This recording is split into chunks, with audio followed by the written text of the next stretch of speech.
तो पिछले क्लास में हम लोग रिजिड बॉडी देख चुके थे। रिजिड बॉडी क्या होता है और ट्रांसलेशनल मोशन क्या होता है, रोटेशनल मोशन क्या होता है, ये सब सारा चीज हम लोग देख चुके थे। आज हम लोग सेंटर ऑफ मास के बारे में पढ़ेंगे। ठीक है, अब हम किसी ऑब्जेक्ट का सेंटर ऑफ मास किस पॉइंट को बोलेंगे, समझ पा रहे हैं?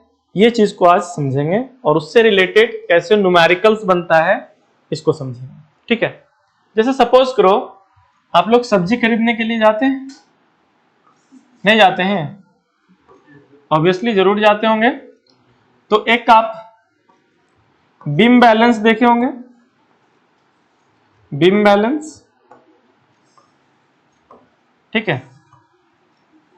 और क्या देखे होंगे आप बीम बैलेंस में कि इसके बीच में कुछ रस्सी या चेन लगा होता, ठीक है। अगर इस रस्सी या चेन को ऐसे पकड़ करके ऊपर उठाया जाए और अगर ये सारा सिस्टम एक स्पीड से ऊपर जाए, समझ पा रहे हो, तब ये समझना कि ये जो पॉइंट है जहां पे ये रस्सी लगा हुआ है वही इसका सेंटर ऑफ मास है, वही इसका सेंटर ऑफ। अगर कोई ऑब्जेक्ट का सिस्टम है और उस पर हम फोर्स लगाएं और उस ऑब्जेक्ट का हर पार्टिकल, हर पार्ट इक्वल स्पीड से मूव करना शुरू कर दे, तो आप समझ जाइए कि आप जो जिस पॉइंट पे आप फोर्स लगाए हैं वो पॉइंट उसका सेंटर ऑफ मास है, या फिर उस एक्सिस में वो लाई कर रहा है।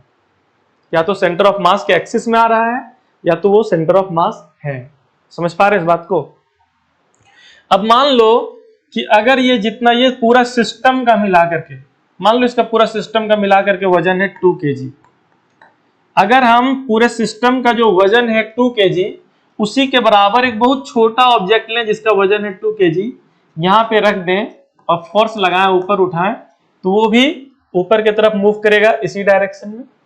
समझ में आ रहा है? और जितना स्पीड से ये छोटा ऑब्जेक्ट मूव करेगा ऊपर की तरफ से ना, ऊपर की तरफ, ये पूरा सिस्टम भी उतना ही फोर्स लगाने से उतना ही स्पीड से ऊपर की तरफ जाएगा और हर पार्ट सेम स्पीड से जाएगा। तो हम समझेंगे कि ये पॉइंट क्या है, सेंटर ऑफ मास है या उसके एक्सिस में आ रहा है।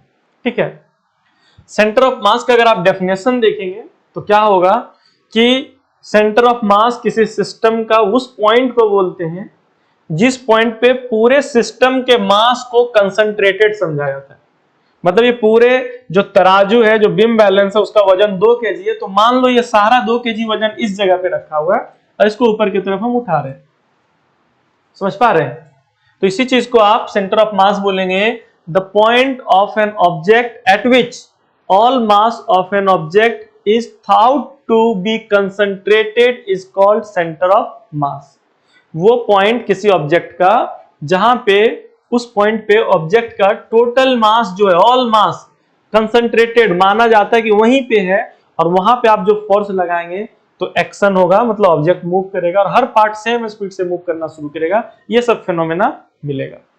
अगर आप यहां से पकड़ करके तराजू को उठाना चाहेंगे तो ये तेजी से ऊपर उठेगा और ये स्लो नीचे की तरफ छूट जाएगा। मतलब ये पॉइंट पे सेंटर ऑफ मास नहीं है। अगर आप यहां से पकड़ करके तराजू को उठाना चाहेंगे, समझ पा रहे हैं, तो ये पोर्शन नीचे झूल जाएगा और ये ऊपर चला जाएगा। ये तो देखे ही होंगे। मतलब ये जगह पे सेंटर ऑफ मास नहीं है, मतलब सेंटर ऑफ मास नहीं, या फिर उस एक्सिस में सेंटर ऑफ मास नहीं है। समझ पा रहे हैं यहां तक? तो ये सेंटर ऑफ मास का डेफिनेशन हो गया। ठीक है, अब हमको एक चीज बताइए कि मान लो ये एक ऑब्जेक्ट है जिसका वेट है 2 kg। कितना kg है? और ये 2 मीटर के दूरी पे दूसरा ऑब्जेक्ट से जुड़ा हुआ है जिसका वजन है 2 kg। इसका सेंटर ऑफ मास कहां पे होगा?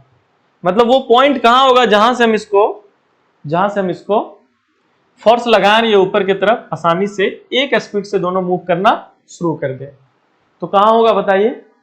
ये जस्ट लाइक तराजू के ही जैसा इसके बीच में होगा। कहां पे होगा?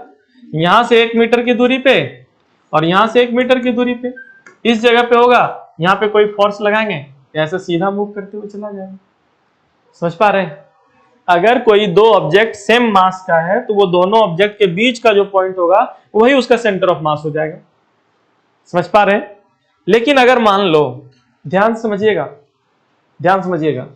अगर हम इस ऑब्जेक्ट को ऐसे लेते हैं, कैसे लटका हुआ है। यहाँ एक ऑब्जेक्ट है 2 kg का और यहाँ पे भी है एक ऑब्जेक्ट 2 kg का, ऐसे लटका हुआ है।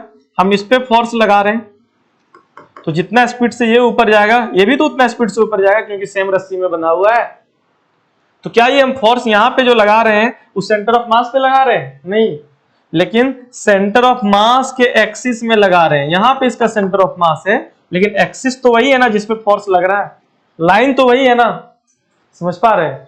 इसीलिए चाहे हम सेंटर ऑफ मास पे फोर्स लगाएं या सेंटर ऑफ मास के एक्सिस पे, तो वो एक डायरेक्शन में मूव करेगा और सेम स्पीड से हर पार्ट मूव करेगा। क्लियर है यहां तक? अब एक चीज और बताइए, अगर यहां पे हम 2 kg का ऑब्जेक्ट रखें और 2 मीटर के दूरी पे 1 kg का ऑब्जेक्ट रखें और ये दोनों आपस में कनेक्टेड है, ये दोनों आपस में, तो इसका सेंटर ऑफ मास कहां होगा? इसके बीच में होगा 1 मीटर पे या नहीं होगा? ये बताइए, अपना डेली लाइफ एक्सपीरियंस से बताइए। क्या यहां पकड़ करके ऐसे उठाएंगे तो ये दोनों पार्ट इक्वल स्पीड से ऊपर जाएगा? एक तरफ 1 kg का मास है, एक तरफ 2 kg का मास है, जाएगा? नहीं जाएगा। मतलब अब ये सेंटर ऑफ मास नहीं है, क्योंकि मास दोनों जगह का अलग हो चुका है।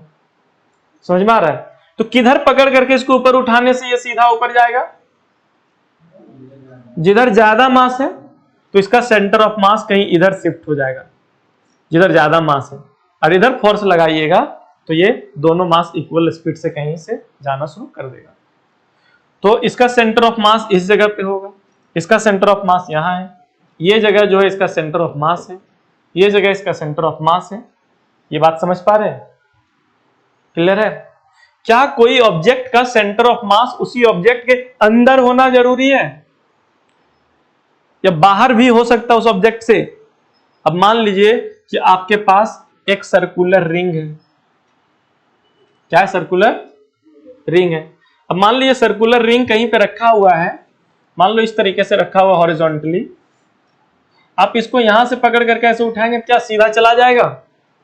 रिंग अगर इस तरीके से रखा हुआ तो यहां पकड़ के उठाएंगे तो ऐसे रिंग झूल जाएगा ना। समझ में आ रहा है? कहीं पे भी आप ऑब्जेक्ट पे फोर्स लगाओ, कहीं पे भी, वो कहीं से भी हर पार्ट इक्वल स्पीड से मूव नहीं करने वाला है। तो कहां से मूव करेगा? अगर हम इस रिंग में ऐसे रस्सी बांध दें दो और इसका ये सेंटर पे यहां से फोर्स लगाएं, तब ये मूव कर जाएगा पूरा सेम स्पीड से। तो इसका मतलब ये हुआ कि ये जो रिंग का जो सेंटर है ना, वही इसका सेंटर ऑफ मास है, और ये इसका ज्योग्राफिकल सेंटर है। मतलब जो एक ज्योग्राफिकल शेप है सर्कल, उसका सेंटर है और उसका सेंटर ऑफ मास भी उसी जगह पे है। हालांकि ये जरूरी नहीं है कि ऑब्जेक्ट का जो ज्योग्राफिकल सेंटर होगा वही सेंटर ऑफ मास होगा, ये कोई जरूरी नहीं है, लेकिन यहां पे है। समझ पा रहे हैं? कंफ्यूजन जल्दी से बताइए। क्लियर है? तो ये सेंटर ऑफ मास से रिलेटेड कॉन्सेप्ट है, ये समझ पा रहे हैं? इतना सारा एग्जांपल इसलिए दे रहे हैं ताकि आप उस चीज को समझ पाए, जहन में याद हो जाए। ठीक है ना? ये डेफिनेशन लिख चुके हैं। चलिए, तो चलिए अब ये देखते हैं कि हम लोग सेंटर ऑफ मास को कैलकुलेट करके कैसे निकालते हैं कि किसी सिस्टम का सेंटर ऑफ मास होगा कहां। ठीक है? और हम लोग ये जो एनसीईआरटी में फिगर दिया है उसी के बेसिस पे समझेंगे। तो calculation of centre of mass, centre of मास का कैलकुलेशन कैसे करेंगे, कहां पे सेंटर ऑफ मास होगा, कैसे पता लगाएंगे? तो सबसे पहले ऐसा पॉइंट ऑब्जेक्ट का जो सिस्टम होता है उसके बारे में बात करें। ठीक है? मतलब किसके बारे में बात करें? A system of point objects. अब क्या है कि पॉइंट ऑब्जेक्ट बोलते किसको है? पॉइंट ऑब्जेक्ट बोलते किसको? पॉइंट ऑब्जेक्ट हम लोग वैसे पार्टिकल को बोलेंगे जिसका साइज बहुत छोटा हो, मास ज्यादा हो, और वो इतना साइज छोटा हो उसका साइज से कोई मतलब नहीं रह जाता है। समझ पा रहे हैं? उसका साइज से कोई अफेक्ट नहीं पड़ता है जो हम लोग कैलकुलेशन करते हैं उस पर। तो अगर एक ऑब्जेक्ट है पॉइंट ऑब्जेक्ट जिसका मास है m1, और ये मान लो कि x एक्सिस पे दो ऑब्जेक्ट का सिस्टम प्रेजेंट है, सेंटर से इसका डिस्टेंस है x1, m1 का डिस्टेंस क्या है x1, और ये ऑब्जेक्ट है जिसका मास है m2 और सेंटर से जो इसका डिस्टेंस है यहां से यहां तक का वो है x2। कोई दिक्कत क्या? अब अगर हम इस सिस्टम यानी m1 और m2 का सेंटर ऑफ मास निकालना चाहें तो कहां होगा? यही m1 और m2 के बीच में ही कहीं पे इसका सेंटर ऑफ मास होगा। समझ पा रहे हैं? इसी के बीच में कहीं पे सेंटर ऑफ मास होगा। तो मान लेते हैं कि यहां पे इसका सेंटर ऑफ मास है, मान लेते हैं कि यहां सेंटर ऑफ मास है, ठीक है, सेंटर ऑफ मास है। तो x एक्सिस से इसका कुछ तो डिस्टेंस होगा ना, जिसको हम xcm बोलेंगे, मतलब सेंटर ऑफ मास का इसका डिस्टेंस, ओरिजिन से इसका डिस्टेंस। क्लियर है? और ये x निकालने के लिए आपको क्या करना है, x इक्वल टू जो सेंटर ऑफ मास का x एक्सिस में किस पोजीशन पे है ये निकालने के लिए m1 into x1 plus m2 into x2 by m1 plus m2, ठीक है। ये कॉन्सेप्ट को यूज करेंगे तो ये x एक्सिस में कहां पे सेंटर ऑफ मास होगा इससे पता चल जाएगा, ठीक है। एग्जाम्पल के लिए मान लो एक क्वेश्चन लेते हैं, ठीक है, कि m1 जो है वो 2 kg का है और m2 जो है वो 1 kg का है,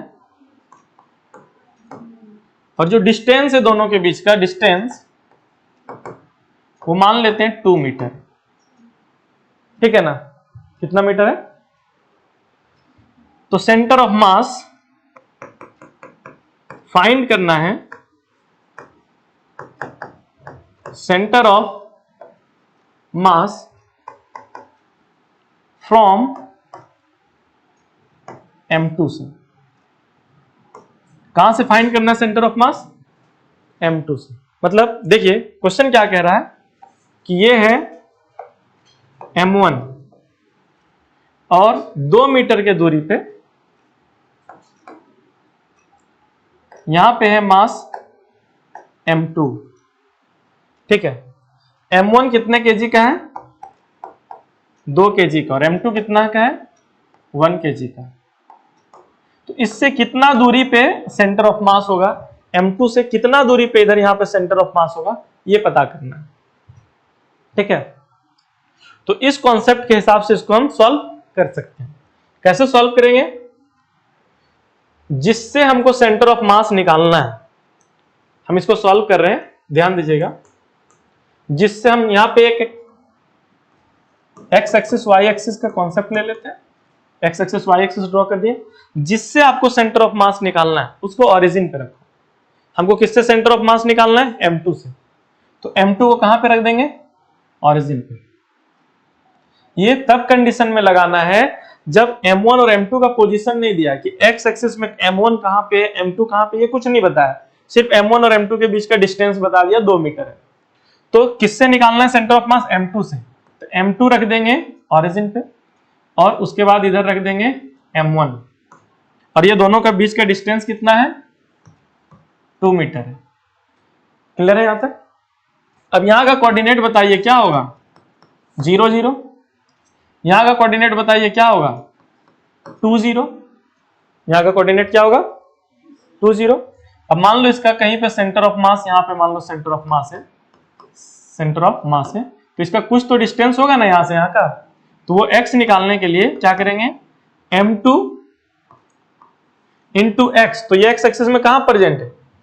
0 पे प्रेजेंट, ओरिजिन पे प्रेजेंट है, जहां x का वैल्यू 0 है, plus m1 into x axis में कहां प्रेजेंट है? ये 2 मीटर के डिस्टेंस पे प्रेजेंट है, plus m1 into m2। Clear है यहां तक? तो बताइए m2 कितना है? 1 kg। m2 का वैल्यू 1 kg, x एक्सिस का वैल्यू 0। समझ पा रहे हैं? और m1 का वैल्यू क्या है? 2 kg, और डिस्टेंस कितना है इसका x एक्सिस में? 2 है, और m1 का वैल्यू 2 प्लस 1, तो कितना हो जाएगा? एक्स एक्सिस में इसका वैल्यू 2 2 या 4/3।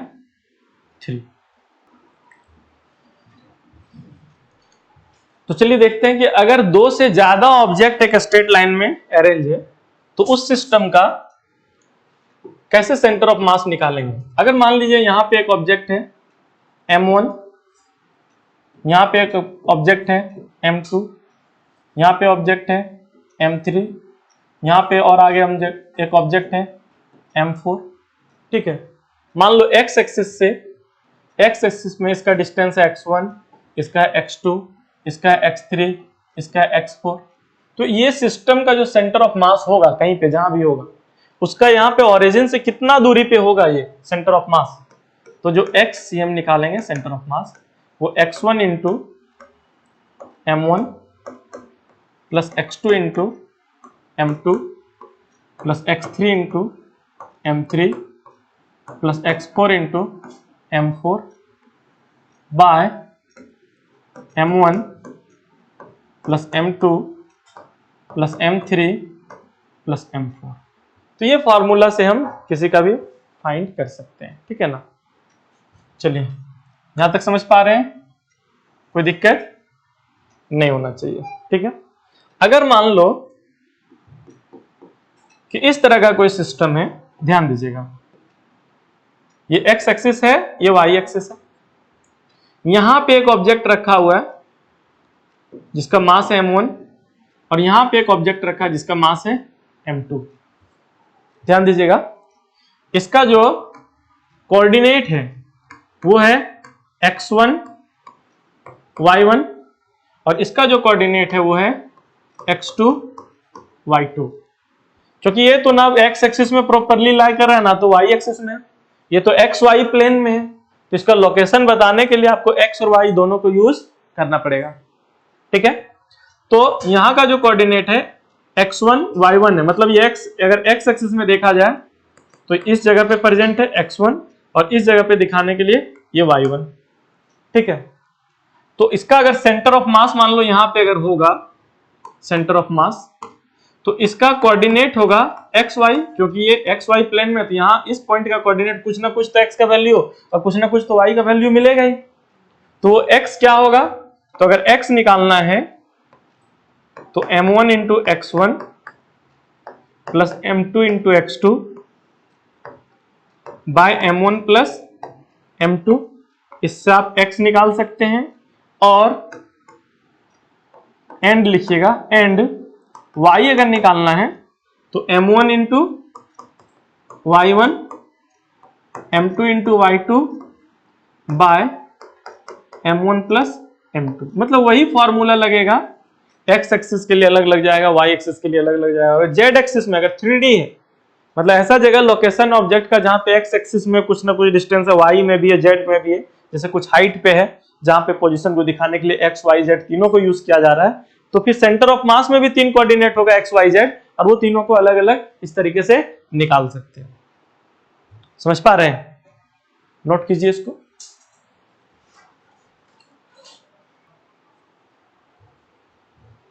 चलिए देखिए, अगर हम लोगों को कोई सॉलिड बॉडी का जिसमें पॉइंट मास नहीं, छोटा छोटा ऑब्जेक्ट दूर दूर में रखा है ऐसा नहीं, कोई सॉलिड बॉडी है और उसका सेंटर ऑफ मास निकालना है। ठीक है, तो centre of mass of solid body, centre of mass of solid body, अगर सॉलिड बॉडी में सेंटर ऑफ मास निकाले किसी सॉलिड बॉडी का, जैसे मान लो कि एक सर्कुलर डिस्क है, तो अगर हम इसका मास निकालते हैं तो सबसे पहले हमको इसका टोटल मास मान लीजिए m है। टोटल मास क्या है, m है। तो इसका सेंटर ऑफ मास हमको मान लो कि छोटा छोटा पॉइंट ले लिए, इसमें यहां ले लिए, यहां ले लिए, इधर ले लिए। ठीक है ना, इसका सेंटर ऑफ मास अलग अलग तरीके से निकालेंगे। ठीक है ना, और मतलब यहाँ का मास मान लो m1 है, यहाँ का एक छोटा टुकड़ा है जिसका m2 है, इसका डिस्टेंस x1 है, इसका डिस्टेंस मान लो कुछ अलग अलग है, तो इसका जो सेंटर ऑफ मास निकलेगा ना, उसका निकालने का फॉर्मूला ये होगा, इसमें इंटीग्रेशन करना पड़ेगा। सबसे पहले तो मास से, टोटल मास से डिवाइड करते हैं, इसलिए 1/m, क्योंकि टोटल मास से डिवाइड करना है। और फिर इंटीग्रेशन करना है। जैसे आप सेंटर ऑफ मास अभी निकाल रहे थे, क्या कर रहे थे, x1 into m1 plus x2 into m2 by m1 plus m2। तो m1 प्लस m2 कर रहे थे, टोटल मास आ रहा था डिवाइड में। चलिए देखिए, तो इसका जो ये जो डिस्क है इसका टोटल मास क्या है, कैपिटल M है, और यहाँ पे छोटा छोटा मास हम लिए हैं, तो जो भी अलग अलग डायरेक्शन में अलग अलग डिस्टेंस पे होगा, तो सेंटर ऑफ मास निकालने के लिए टोटल मास से डिवाइड करते थे और मास को हम कुछ जो भी डिस्टेंस पे प्रेजेंट है उससे मल्टीप्लाई करते थे ओरिजिन से। समझ पा रहे हैं ना?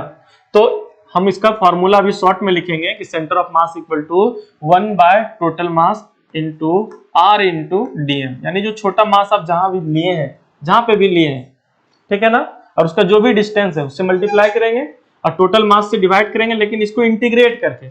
इंटीग्रेशन का मतलब होता है सब चीज को जोड़ना।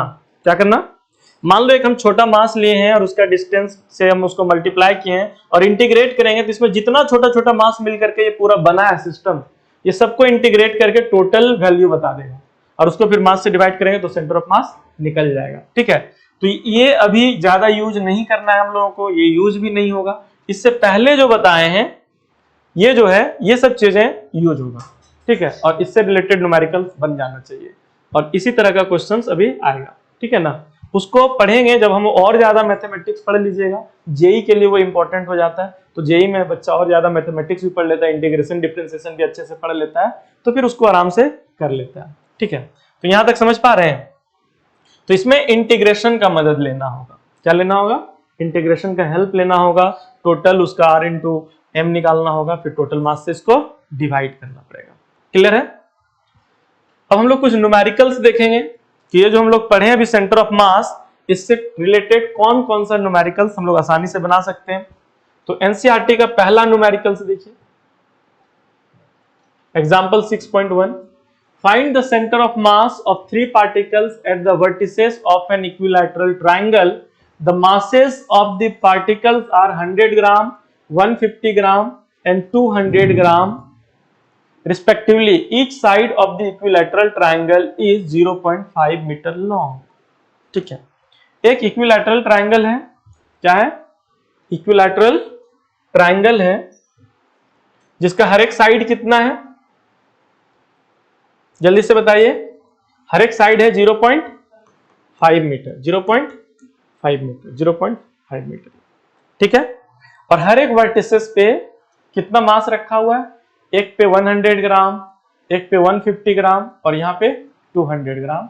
इसका सेंटर ऑफ मास हम लोगों को कैलकुलेट करना है। ठीक है, लिख लिए? तो चलिए देखिए यहां पे क्या है, इस क्वेश्चन में हम लोगों को 3 मास दिया हुआ है, 3 मासेस है। m1 है 100 ग्राम, m2 है 150 ग्राम और m3 है 200 ग्राम। ठीक है, और इक्विलैटरल ट्रायंगल पे रखा हुआ है। तो इसका सबसे पहले हम लोगों को निकालना है इसका वर्टिसेस। बताइए जो ओरिजिन पे रखा हुआ है, जो ओरिजिन पे रखा हुआ है m1, इसका x और y का वैल्यू क्या होगा, 0 0 होगा। ठीक है, और जो x एक्सिस पे रखा हुआ है यहाँ पे, तो इसका वर्टिसेस का जो x एक्सिस पे रखा हुआ है दूसरा मास, तो उसका कोऑर्डिनेट क्या होगा, 0.50 होगा। x एक्सिस में 0.5 मीटर पे। समझ पा रहे हैं यहां तक? अब जो है ये जो पॉइंट है जहां पे 200 मास रखा हुआ है, यहां का कोऑर्डिनेट क्या होगा। कोऑर्डिनेट लिखने के लिए हम ये पॉइंट से परपेंडिकुलर ड्रॉ करेंगे, देखेंगे ये x एक्सिस में कहां पे है और y एक्सिस का क्या हाइट है। ठीक है, अगर ये, तो देखो ये इक्विलैटरल ट्रायंगल है, तो इससे जो परपेंडिकुलर ड्रॉ करेंगे वो इसका मीडियन होगा और बेस को 2 इक्वल पार्ट में डिवाइड करता है। तो अगर यहां से यहां तक 0.5 है तो इसका हाफ, आधा कितना हो जाएगा, 0.25। तो यहाँ पे जो 200 मास जहां पे रखा हुआ है वहां का x एक्सिस का वैल्यू 0.25 हो जाएगा।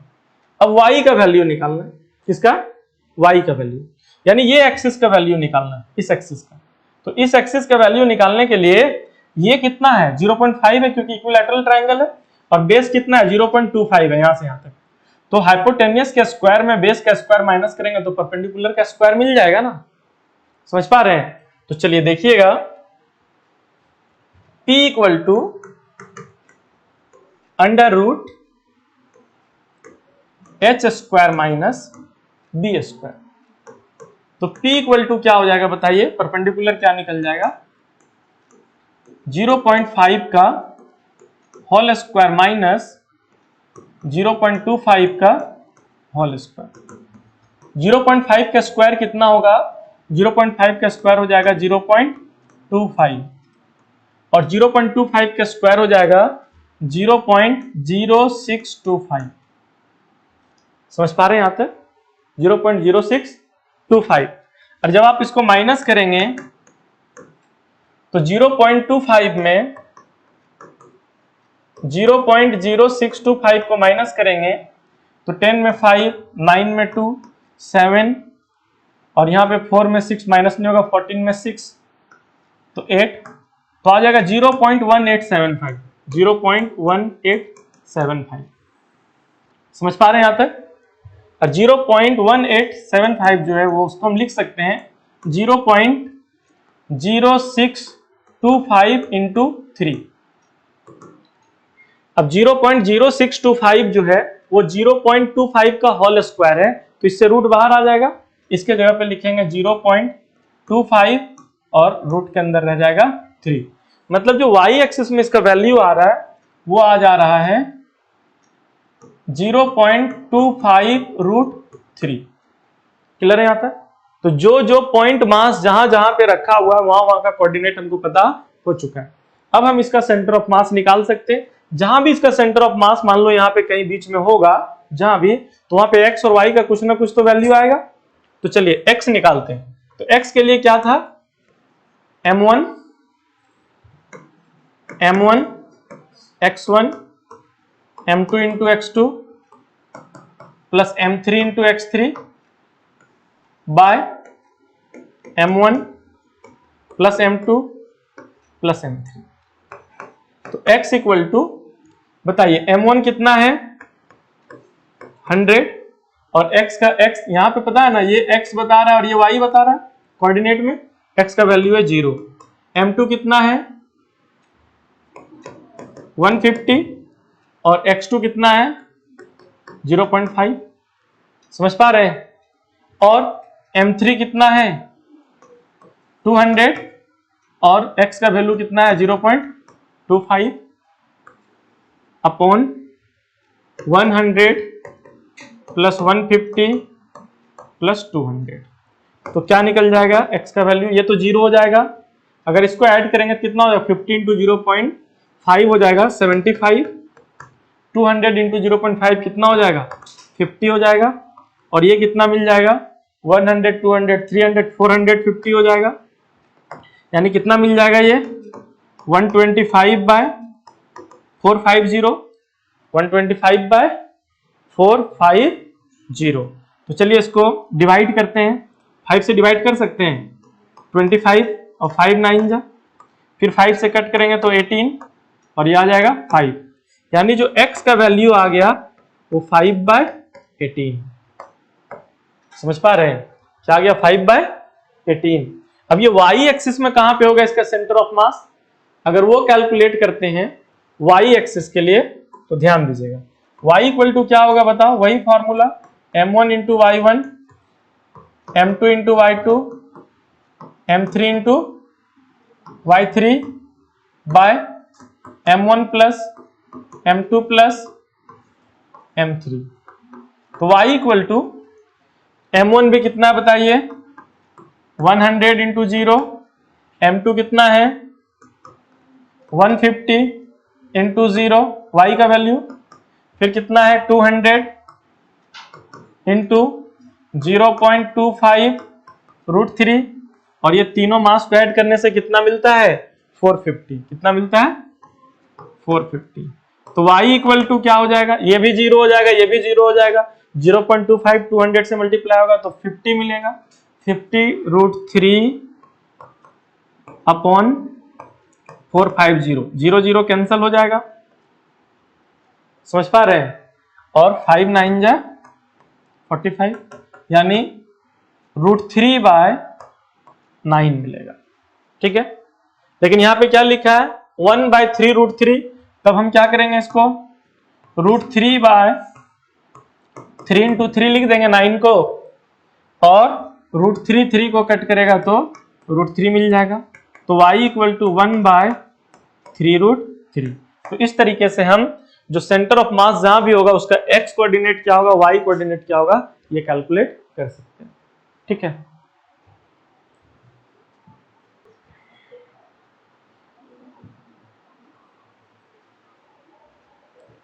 तो चलिए ये लिख लिए। देखिए अब हम लोग एग्जाम्पल नंबर 2 देखते हैं। एग्जाम्पल 2 देखिए, एग्जाम्पल 2 में कह रहा है find the centre of mass of a triangular lamina.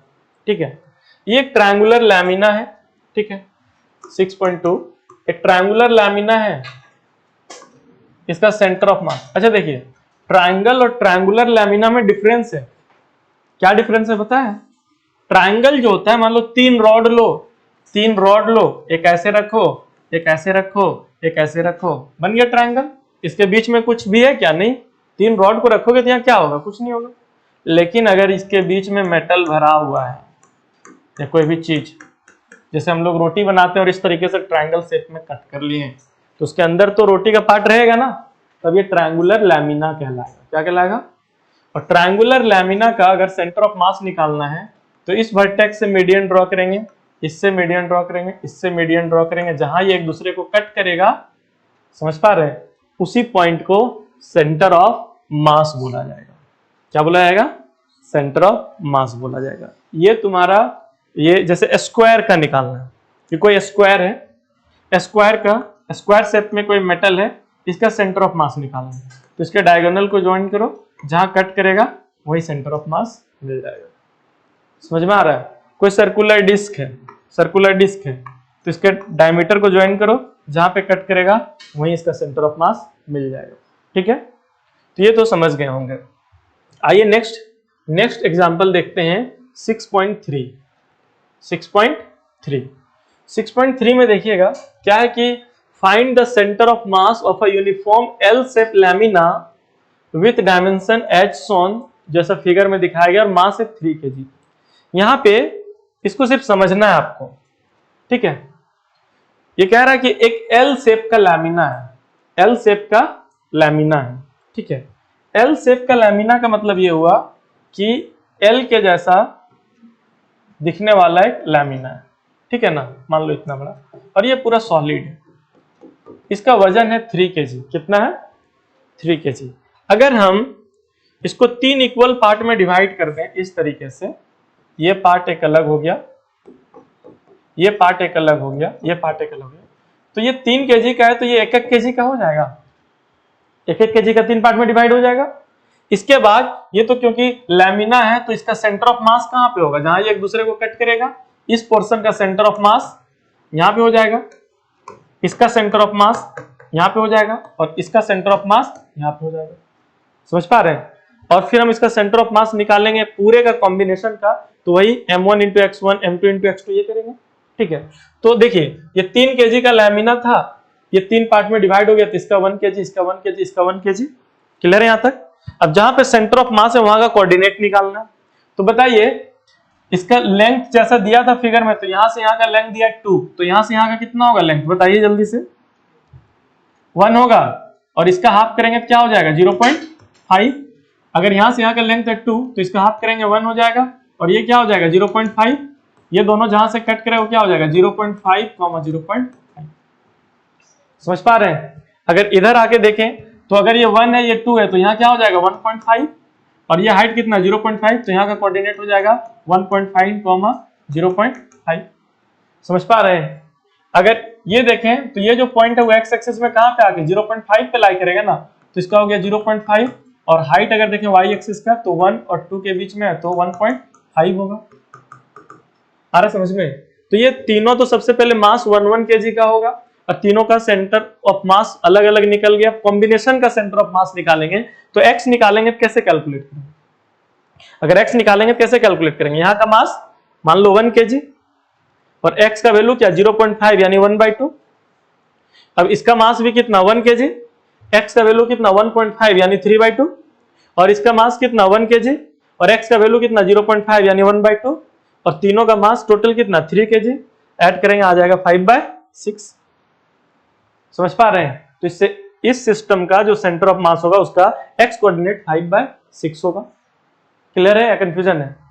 अब हम इसका y का अगर वैल्यू निकाल करके देखते हैं y का, तो y एक्सिस का y कोऑर्डिनेट निकालते हैं सेंटर ऑफ मास का, तो वही कहानी, यहाँ का मास कितना था 1, और y एक्सिस में 0.5 यानी 1/2, यहाँ का मास कितना है 1 kg, और y एक्सिस में इसका हाइट कितना है 1/2, यहाँ पे जाएंगे तो मास कितना 1 और हाइट कितना है इसका 1 + हाफ 3/2, और टोटल मास 3 kg, फिर से ऐड करेंगे सबको 5/6 kg, मतलब 5/6 मीटर आ जाएगा। समझ पा रहे हैं? तो इस तरीके से हम इसका सेंटर ऑफ मास फाइंड कर सकते हैं। तो आई होप कि तुम लोगों को अच्छे से समझ में आ गया होगा सेंटर ऑफ मास होता क्या है, उसको बेसिकली कैलकुलेट कैसे करना है, और जो हम लोग अभी टॉपिक पढ़े हैं इस टॉपिक से नीट में बहुत सारा क्वेश्चन आ चुका है, क्योंकि एनसीईआरटी से बाहर टॉपिक से वो आता नहीं। जेई में क्या है, क्वेश्चंस आ रहे हैं जेई में एनसीईआरटी से, लेकिन 2-3 टॉपिक मिला करके एक क्वेश्चन बनता है। इसके पीछे रीजन ये है क्योंकि आप जेई का एग्जाम अगर देते हैं तो 11-12 दोनों फिजिक्स मिला करके आपको 30 क्वेश्चन लगभग मिलेगा, 30, और 11-12 अगर आप मिला करके देखें चैप्टर तो 30 से ज्यादा हो जा रहा है। तो वहां पे जो क्वेश्चंस होते हैं वो 2-3 कॉन्सेप्ट को मिला करके एक क्वेश्चन बनाया जाता है। समझ पा रहे हो? तो एकदम बेसिकली जैसा एनसीईआरटी में दिख रहा है एक कॉन्सेप्ट पे, एक सिंगल कॉन्सेप्ट पे क्वेश्चन, वैसा आपको वहां देखने को मिलेगा। क्वेश्चन कम मिलेगा, ज्यादातर क्वेश्चन वैसा नहीं रहेगा। समझ पा रहे हैं? मान लो 50% क्वेश्चन टू द पॉइंट रहेगा, लेकिन 50% क्वेश्चन आपको ऐसा मिलेगा जो किसी ना किसी से और से भी रिलेट करेगा। तो तुमको 2-3 पॉइंट्स समझना होगा, 2-3 चीजों के बारे में जानना होगा, फिर तुम उसको सॉल्व कर पाओगे। ठीक है, आज यहीं तक।